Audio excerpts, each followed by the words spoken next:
పావుసేరు నీళ్ళు, పాలు 1 సార్లు. ఒక మనిషికి 3 స్పూన్లు అండి, ఇంత పెద్దది వేసుకోవాలి.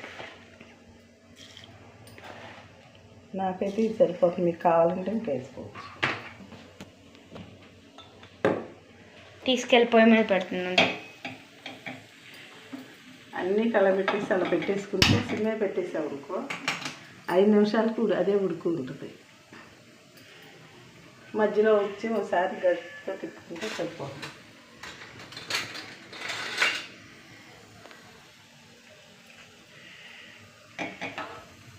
ఫ్రీగానే తిప్పేసేసి 5 నిమిషాలు ఆగినాక వచ్చి తిప్పేసేసి దింపేసుకుంటాం.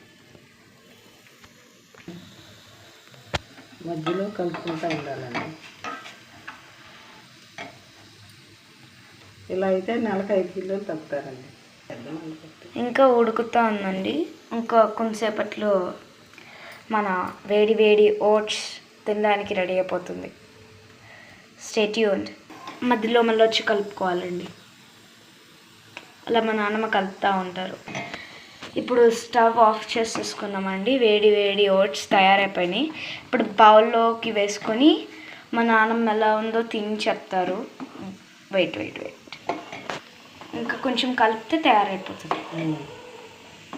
ఇలా నేను ఇలా చేసుకుంటానండి. నెలకు 5 కిలోలు తగ్గాను. మీకు కావాలంటే స్పూన్ వేసుకుంటే చిక్కగా కూడా వస్తుంది, చిక్కగా కూడా చేసుకోవచ్చు. నేనైతే ఇలా పలసగా చేసుకున్నాను. మీరు ఇంకా చిక్కగా కూడా చేసుకుంటే అయినా కానీ తగ్గుతారు. ఓకే, పాలు పొంగంగానే మనం స్టవ్ ఆఫ్ చేసేసుకోవాలి. తర్వాత దాన్ని కొంచెం చల్లారాక ఒక గిన్నెలోకి షిఫ్ట్ చేసుకొని ప్రశాంతంగా వేడి వేడి ఓట్స్ తినచ్చు.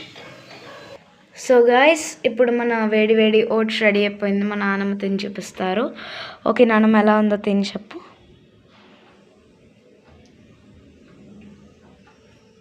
నేనైతే ఇందులోనే తినేస్తున్నానండి. మీరు బావులో గ్లాసులో కానీ ఏదైనా పోసుకోవచ్చు. నాకైతే ఇది సరిపోతుంది, మీకు ఇంకా కావాలంటే వేసుకోవచ్చు. సో టేస్ట్ ఎలా ఉంది నాన్నమ్మ? బాగుంది. నేనైతే సంవత్సరం బట్టి తింటున్నాను. Okay, like, share and subscribe to Kusumamba కుటుంబం. Thank you.